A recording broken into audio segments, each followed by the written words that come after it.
Hi friends, tech പിടിക്കലിൻ്റെ പുതിയ ലേഖത്തിലേക്ക് എല്ലാവർക്കും സ്വാഗതം. ഇന്ന് എല്ലാവർക്കും വളരെ ഇൻട്രസ്റ്റിംഗ് ആയിട്ട് പ്രയോജനപ്പെടുന്ന ഒരു കാര്യമായിട്ടാണ് ഞാൻ നിങ്ങളുടെ മുന്നിൽ എത്തിയിരിക്കുന്നത്. അപ്പോൾ നമ്മളുടെ ഓർമ്മകളെന്ന് പറയുന്നത് നമ്മളുടെ വീഡിയോസും ഫോട്ടോസും ഒക്കെയാണ് നമ്മളുടെ ഓർമ്മകളെന്ന് പറയുന്നത്. അപ്പോൾ ഈ ഓർമ്മകൾ നമ്മൾ സൂക്ഷിച്ചു വെക്കുന്നത് പെൻ ഡ്രൈവിലോ ഫോണിലോ ഒക്കെ ആയിരിക്കും. ഒരുപക്ഷെ ചിലപ്പം നമ്മളുടെ ഈ ഡേറ്റാസൊക്കെ ഡിലീറ്റ് ആയി പോയേക്കാം, അല്ലെങ്കിൽ അവത്തവശ ഡിലീറ്റ് ആയി പോയേക്കാം, ഒരുപക്ഷെ നമ്മൾ തന്നെ ഡിലീറ്റ് ആയേക്കാം, ഇപ്പം മെമ്മറി കാർഡ് ആണെങ്കിൽ കറപ്റ്റ് ആയി പോയേക്കാം. അപ്പോൾ ഇത്തരത്തിൽ നമ്മൾ ശേഖരിച്ചു വെക്കുന്ന, അതായത് പോർട്ടബിൾ ഡിവൈസിൽ അല്ലെങ്കിൽ അല്ലാത്ത ഏത് സ്റ്റോറേജ് ഡിവൈസിലും നമ്മൾ വെക്കുന്ന ഫോട്ടോസ് ഡിലീറ്റ് ആയി പോയി കഴിഞ്ഞാൽ നമുക്ക് അത് റിക്കവർ ചെയ്യാൻ പറ്റുന്ന ഒരു കാര്യമാണ്. പക്ഷെ പല റിക്കവറി സോഫ്റ്റ്വെയർസ് പെയ്ഡ് ആണ്, അല്ലെങ്കിൽ തന്നെ അത് അതിൻ്റെതായിട്ടുള്ള പ്രോപ്പർ രീതിയിലുള്ള വർക്ക് ചെയ്യില്ല. പലരും അത്രയ്ക്ക് അത്യാവശ്യം ഉണ്ടെങ്കിൽ പൈസ കൊടുത്തൊരു റിക്കവറി സോഫ്റ്റ്വെയർ വാങ്ങി ഡേറ്റ റിക്കവർ ചെയ്യേണ്ട ആവശ്യമില്ലാത്ത ഫോട്ടോകളായിരിക്കാം ചിലപ്പം. എന്നിരുന്നാൽ പോലും നമുക്ക് റിക്കവർ ചെയ്യേണ്ടതായിട്ട് വരാറുണ്ട്. പക്ഷെ ആദ്യം തന്നെ പറഞ്ഞോട്ടെ, ഞാനിന്ന് ആൻഡ്രോയിഡ് ഫോണിൽ പറ്റുന്ന കാര്യമല്ല പറയുന്നത്. നിങ്ങൾക്കിത് ഒരു ലാപ്ടോപ്പിൻ്റെ സഹായം ഉണ്ടെങ്കിൽ മാത്രമേ ചെയ്യാൻ സാധിക്കുകയുള്ളൂ. അപ്പോൾ ഞാനിന്ന് പറഞ്ഞു വന്നത്, നിങ്ങൾക്ക് നിങ്ങളുടെ ലോസ്റ്റ് അല്ലെങ്കിൽ നിങ്ങൾ പെർമനൻ്റ്ലി നിങ്ങളുടെ ഡിവൈസിൽ നിന്ന് ഡിലീറ്റ് ചെയ്ത ഒരു ഫോട്ടോ ആകട്ടെ, വീഡിയോ ആകട്ടെ, എന്തെങ്കിലും ഡേറ്റ ആയിക്കോട്ടെ, അത് റിക്കവർ ചെയ്യാൻ സഹായിക്കുന്ന ഒരു റിക്കവറി സോഫ്റ്റ്വെയറിനെ പറ്റിയാണ്. ഒരു PC സോഫ്റ്റ്വെയർ ആണ്, ഒരു PC ആപ്ലിക്കേഷനാണ്, ലാപ്ടോപ്പിൽ യൂസ് ചെയ്ത് വിൻഡോസ് ആപ്ലിക്കേഷനാണ്. അപ്പോൾ അതിനെപ്പറ്റിയാണ് ഞാനിന്ന് പറയുന്നത്. അപ്പോൾ ഞാനീ ഒരു വേർഷൻ ഡൗൺലോഡ് ചെയ്തത് നെറ്റിൽ നിന്നാണ്. അപ്പോൾ കുറേ തപ്പിയതിന് ശേഷം മാത്രമാണ് എനിക്കിതൊരു കിട്ടിയത്. അപ്പോൾ നിങ്ങൾക്ക് അത്രയും ബുദ്ധിമുട്ടേണ്ടി വരത്തില്ല. അതുകൊണ്ട് തന്നെയാണ് ഞാൻ ഈ വീഡിയോ ചെയ്യുന്നത്. ഇത് ഡൗൺലോഡ് ചെയ്യാനുള്ള ലിങ്ക് ഞാൻ ഇതിൻ്റെ അവസാനം എങ്ങനെയാണ് കിട്ടുന്നതെന്ന് ഞാൻ പറഞ്ഞുതരാം.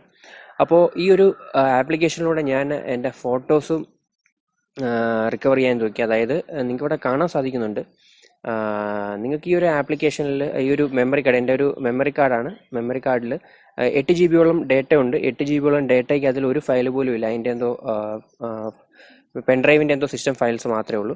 അപ്പോൾ ഈ സിസ്റ്റം ഫയൽസ് ഒഴിച്ച് ബാക്കി ഒരു ഡേറ്റ പോലും ഇല്ല. 7.38 GB 7.38 GB കാലിയാണ്, നിങ്ങൾക്ക് ഇവിടെ കാണാൻ സാധിക്കുന്നുണ്ട്.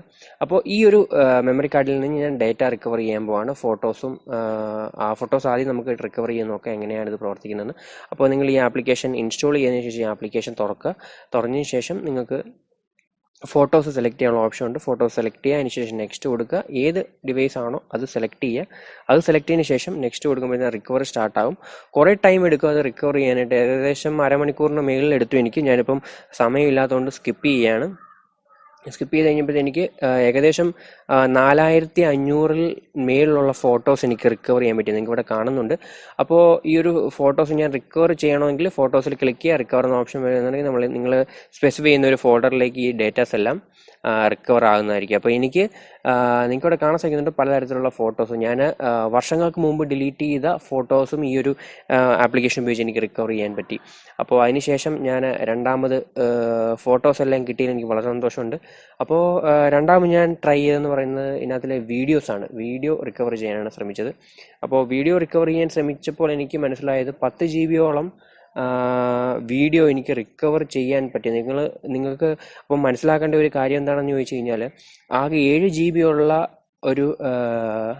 ഒരു പെൻഡ്രൈവിനകത്തിൽ എനിക്ക് റിക്കവർ ചെയ്യാൻ പറ്റിയ ഡേറ്റയുടെ എമൗണ്ട് എന്ന് പറയുന്ന സൈസ് എന്ന് പറയുന്നത് 20 GB ആണ്. അപ്പം നിങ്ങൾക്ക് മനസ്സിലായി കാണും എത്ര പ്രാവശ്യം ഞാൻ മുമ്പേ ഡിലീറ്റ് ചെയ്ത കാര്യങ്ങൾ വരെ അത് റിക്കവർ ചെയ്തെടുത്തു എന്നുള്ളതാണ് എന്നെ അതിശയിപ്പിച്ച ഒരു കാര്യം എന്ന് പറയുന്നത്. പക്ഷേ ഈ വീഡിയോയിൽ എനിക്ക് പറ്റിയെന്ന് വെച്ച് കഴിഞ്ഞാൽ, വീഡിയോയിൽ ഒരു 10 GB റിക്കവർ ചെയ്തു.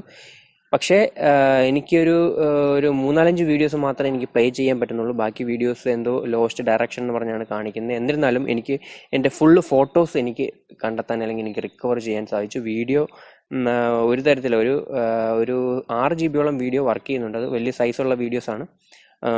പ്രേമത്തിൻ്റെ ഒക്കെ ഒരു സിനിമ 3 GB ഫോർമാറ്റിൽ പണ്ട് ഇറങ്ങിയപ്പോൾ കണ്ട വീഡിയോസ് വരെ ഉണ്ട് അതിനകത്തിൽ. അപ്പോൾ നിങ്ങൾക്ക് ഇവിടെ മനസ്സിലാക്കാൻ പറ്റിയ ഒരു കാര്യം, നിങ്ങളുടെ ഫോണിൽ എത്ര നാൾ മുമ്പ് ഡിലീറ്റ് ചെയ്ത ഫോട്ടോസ് ആണെങ്കിൽ പോലും അത് ഈസി ആയിട്ട് റിക്കവർ ചെയ്യാനായിട്ട് സാധിക്കും, വളരെ ഈസി ആയിട്ട് തന്നെ. അപ്പം ഇത് നിങ്ങൾ മാർക്കറ്റിൽ ഇപ്പോൾ ഇങ്ങനെ തപ്പിപ്പോയി കഴിഞ്ഞാൽ ഒരുപാട് തപ്പേണ്ടി വരും. നിങ്ങൾക്ക് അവൈലബിൾ ആയിട്ട് കിട്ടും. എന്നിരുന്നാൽ പോലും ഈ ഒരു സോഫ്റ്റ്വെയർ ഡൗൺലോഡ് ചെയ്യുന്ന ഈസി ട്രിക്ക് ഞാൻ പറഞ്ഞുതരാം. എങ്ങനെയാണ് ഈ ഒരു ആപ്ലിക്കേഷൻ ഡൗൺലോഡ് ചെയ്യേണ്ടതെന്ന് ചോദിച്ചു കഴിഞ്ഞാൽ, നിങ്ങൾ ഗൂഗിൾ ഓപ്പൺ ചെയ്യുക. ഗൂഗിൾ ഓപ്പൺ ചെയ്തതിന് ശേഷം ടെക് പൊടിക്കൈകൾ എന്ന് ഗൂഗിളിൽ സെർച്ച് ചെയ്യുക. സ്പെല്ലിങ് നിങ്ങൾക്ക് അറിയാവുന്നത് നമ്മുടെ ചാനലിൻ്റെ പേര് തന്നെയാണ്. അത് ടൈപ്പ് ചെയ്യുമ്പോൾ നിങ്ങൾക്ക് ഫസ്റ്റ് ലിങ്ക് കാണാൻ സാധിക്കും. അത് നമ്മളുടെ വെബ്സൈറ്റിൻ്റെ ലിങ്കാണ്. ആ വെബ്സൈറ്റിൻ്റെ ലിങ്കിൽ കയറിയതിന് ശേഷം നിങ്ങൾ വെബ്സൈറ്റ് ഓപ്പൺ ആയി കഴിയുമ്പോൾ നിങ്ങൾക്ക് ഫസ്റ്റ് പോസ്റ്റ് കാണാൻ സാധിക്കും. റിക്കവർ ഡിലീറ്റഡ് ഫയൽ എന്ന് പറഞ്ഞിട്ട് ഒരു ഫസ്റ്റ് പോസ്റ്റ് കാണാൻ സാധിക്കും. ഇൻ കേസ് നിങ്ങൾ ഈ ഒരു കുറേ നാളുകൾക്ക് കഴിഞ്ഞതിന് ശേഷമാണ് ഈ വീഡിയോ കാണുന്നതെന്നുണ്ടെങ്കിൽ അപ്പോൾ വേറെ പോസ്റ്റ് ഞാൻ ഇട്ടിട്ടുണ്ടായിരിക്കും, അത് താഴെയായിപ്പോൾ ഒന്ന് ജസ്റ്റ് ഒന്ന് ഒരു ഓൾഡ് പോസ്റ്റിലേക്ക് ഒന്ന് തിരഞ്ഞു നോക്കുക. ഇല്ലെങ്കിൽ അവിടെ സെർച്ച് ചെയ്യാനുള്ള ഓപ്ഷൻ ഉണ്ട്. അവിടെ നിങ്ങൾക്ക് റിക്കവർ ഡിലീറ്റഡ് ഡേറ്റ എന്ന് അടിച്ചു കൊടുത്ത് സെർച്ച് ചെയ്യുമ്പോൾ ഈ പോസ്റ്റ് തന്നെ കാണാൻ സാധിക്കും. ആ പോസ്റ്റിൽ പോയതിന് ശേഷം ഞാൻ ഇതെങ്ങനെയാണ് ഇൻസ്റ്റാൾ ചെയ്യുന്നതെന്നൊക്കെ ജസ്റ്റ് ബ്രീഫായിട്ടൊരു കാര്യങ്ങളാണ് ഇംഗ്ലീഷിൽ എഴുതിയിരിക്കുന്നത്. നിങ്ങൾക്ക് താഴെ വായിക്കാൻ താല്പര്യമുള്ളവർ വായിച്ചു നോക്കുക. ഇല്ലെന്നുണ്ടെങ്കിൽ താഴേക്ക് വരുമ്പോൾ ഇത് ഡൗൺലോഡ് നൗ എന്ന് പറഞ്ഞിട്ടൊരു ബട്ടൺ കാണാൻ സാധിക്കും, ഒരു ലിങ്ക് കാണാൻ സാധിക്കും. അതിൽ ക്ലിക്ക് ചെയ്ത് കഴിഞ്ഞാൽ നിങ്ങൾക്ക് ഈ ഒരു ആപ്ലിക്കേഷൻ ഡൗൺലോഡ് ചെയ്യാനായിട്ട് സാധിക്കും. ഡൗൺലോഡ് ചെയ്തതിന് ശേഷം നിങ്ങൾക്ക് ഒരു സിപ്പ് ഫോർമാറ്റിലായിരിക്കും ഒരു ഫയൽ കിട്ടുന്നത്. ഈ ഫയൽ അൺസിപ്പ് ചെയ്യുമ്പോൾ നിങ്ങൾക്ക് 2 ഫയൽ കാണാൻ സാധിക്കും, ഒരു EXE ഫയലും ഒരു ക്രാക്ക് എന്ന് പറഞ്ഞൊരു ഫോൾഡറും. EXE ഫയലിൽ നിങ്ങൾ ഡബിൾ ക്ലിക്ക് ചെയ്ത് ഈ ഒരു ആപ്ലിക്കേഷൻ ഇൻസ്റ്റാൾ ചെയ്യാൻ എല്ലാവർക്കും അറിയാവുന്ന കാര്യമാണ്, ഞാൻ പ്രത്യേകിച്ച് പറയുന്നില്ല. ഇൻസ്റ്റാൾ ചെയ്യുമ്പോൾ പല കാര്യങ്ങൾ ചോദിക്കും, നെക്സ്റ്റ് അടിച്ച് പോവുക.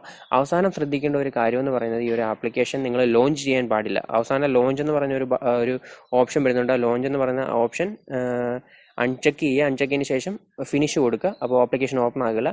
അതിനുശേഷം നിങ്ങൾ ക്രാക്ക് എന്ന് പറയുന്ന ഫോൾഡറിൽ വന്നിട്ട് 3 ഫയൽ ഉണ്ടായിരിക്കുക. 3 ഫയലും കോപ്പി ചെയ്ത് എന്നിട്ട് ഈ ഒരു ആപ്ലിക്കേഷൻ്റെ പ്രോഗ്രാം ഫയൽസിലേക്ക് പോവുക.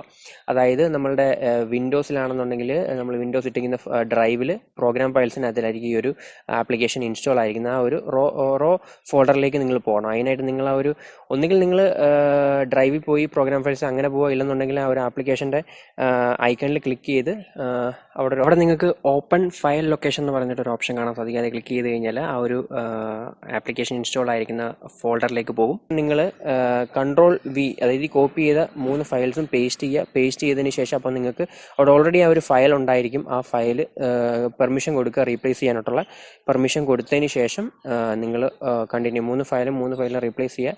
അതിനുശേഷം നിങ്ങൾക്ക് വളരെ ഈസി ആയിട്ട് ഈ ഒരു ആപ്ലിക്കേഷൻ നിങ്ങൾക്ക് അനായാസം യൂസ് ചെയ്യാനായിട്ട് സാധിക്കും. അപ്പോൾ ഇനി ഒരു പറഞ്ഞൊരു കാര്യം നിങ്ങൾക്ക് എല്ലാവർക്കും ഇഷ്ടപ്പെട്ടു എന്ന് വിചാരിക്കുന്നു. ഇഷ്ടപ്പെടുകയാണെന്നുണ്ടെങ്കിൽ നിങ്ങൾ തീർച്ചയായിട്ടും നമ്മുടെ ചാനൽ സബ്സ്ക്രൈബ് ചെയ്യാൻ ഒരിക്കലും മറക്കരുത്. പല വീഡിയോസും വ്യൂസ് വളരെ കുറവാണ്.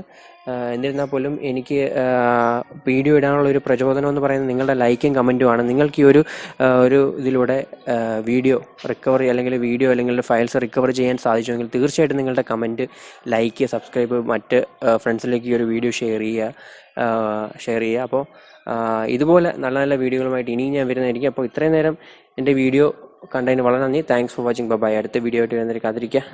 ജയ് ഹിന്ദ്.